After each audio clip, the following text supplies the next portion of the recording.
एक बार की बात है, एक जंगल में बहुत भयानक आग लगी थी। उस आग में सब कुछ जलकर राख हो गया था और बहुत से जानवर मर भी गए थे। जानवरों में से भेड़ियों का एक समूह भी शामिल था। उस समूह में एक मादा भेड़िया ने अभी कुछ दिनों पहले ही 2 बच्चों को जन्म दिया था। उन दोनों बच्चों के अलावा उस पूरे समूह में कोई भी नहीं बचा। उन बच्चों के माता पिता भी उस आग का शिकार हो गए। आग लगने के पश्चात उस जंगल का दृश्य भयानक था। चारों ओर हाहाकार मची हुई थी। मरे हुए जानवरों की लाशें चारों ओर बिखरी हुई थी।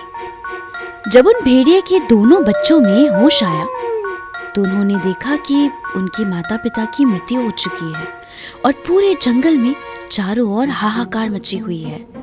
वो दोनों बच्चे ये सब देखकर बहुत सहम गए थे और रोने लगे थे। उस जंगल का राजा सफेद शेर था, लेकिन उस आग के चलते उसकी भी मृत्यु हो गई थी।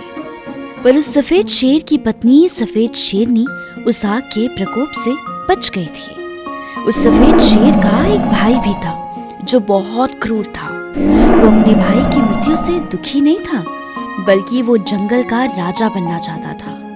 वो नहीं चाहता था कि सफेद शेरनी को जंगल की रानी बनाया जाए। एक दिन वो सफेद शेरनी के पास आया और उसको धमकाते हुए बोला, तुम एक औरत हो और तुम जंगल का राजा नहीं बन सकती। इसीलिए जंगल का राजा बनने का ख्वाब छोड़ दो और मेरी दासी बन जाओ। मैं तुम्हें बहुत खुश रखूंगा और बड़े भाई की कमी महसूस नहीं होने दूंगा। ये सुनकर सफेद शेरनी को बहुत गुस्सा आया और उसने शेर से कहा, अभी के अभी यहाँ से निकल जाओ, वरना मैं तुम्हें जिंदा नहीं छोड़ूंगी। ये सुनकर शेर बोला, हाँ, मैं भी देखता हूँ कि तुम्हारे अंदर कब तक ये घमंड बरकरार रहता है।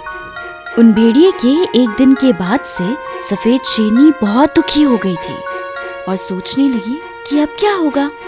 तभी वहाँ एक हाथी आया और उसने सफेद शेरनी को सांत्वना देते हुए कहा, आप चिंता न करें, हम इसका कोई ना कोई उपाय जरूर निकाल लेंगे।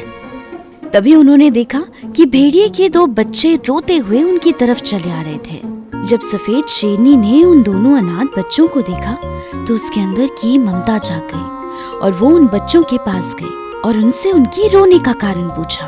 उन दोनों बच्चों ने सारी कहानी बताई कि कैसे जंगल की आग ने उनके माता पिता को निगल लिया था और अब वो अनाथ थे और उनका कोई नहीं था। सफेद शेरनी ने उन दोनों भेड़िए के बच्चों को कहा, कोई बात नहीं बच्चों, अब से मैं तुम्हारी माँ हूँ और मैं तुम्हारा ख्याल रखूंगी। उस दिन के बाद से सफेद शेरनी ने उन दोनों भेड़िए के बच्चों को पालना शुरू कर दिया। जब उस क्रूर शेर को इस बात के बारे में पता चला तो वो बहुत गुस्सा हुआ और सोचा, अगर ये बच्चे बड़े होकर ताकतवर हो गए तो मेरे राजा बनने का सपना अधूरा ही रह जाएगा और क्या पता उन भेड़िए के बच्चों को ही राजा बना दिया जाए। इसीलिए वो उन दोनों को मार गिराने की फिराक में लग गया। इधर वो दोनों भेड़िए के बच्चे अपनी सफेद शेरनी माँ के साथ बहुत अच्छे से रहते थे। सफेद शेरनी उनका बहुत अच्छे से ख्याल रखती थी और उनकी बहुत अच्छी ट्रेनिंग भी करवा रही थी, जिससे कि वो दोनों भेड़िए के बच्चे बहुत ताकतवर, शक्तिशाली और चालाक भी बनते जा रहे थे। एक दिन मौका पाकर वो क्रूर शेर सफेद शेरनी के घर पहुंचा। रात का वक्त था। इसी का फायदा उठाकर क्रूर शेर ने सफेद शेरनी के घर पर हमला बोल दिया। सफेद शेरनी फटाफट से उठी और क्रूर शेर का मुकाबला करने लगी। वो क्रूर शेर अब सफेद शेरनी पर भारी पड़ रहा था। एक बार में ही उसने सफेद शेरनी को अपने पंजों के नीचे दबा लिया था। इसके बाद दोनों भेड़िए के बच्चे नींद से जाग गए और उन्होंने देखा कि उनकी माँ को एक क्रूर शेर ने अपने पंजों के नीचे दबा के रखा है।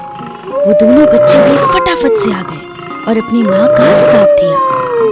उन्होंने क्रूर शेर पर हमला बोल दिया। वो क्रूर शेर जैसे तैसे अपनी जान बचाकर वहां से भाग गया। इसके बाद उस क्रूर शेर को उन दोनों भेड़िए के बच्चों की ताकत का अंदाजा हो गया और सफेद शेरनी को भी अपने बच्चों को देखकर बहुत खुशी हुई।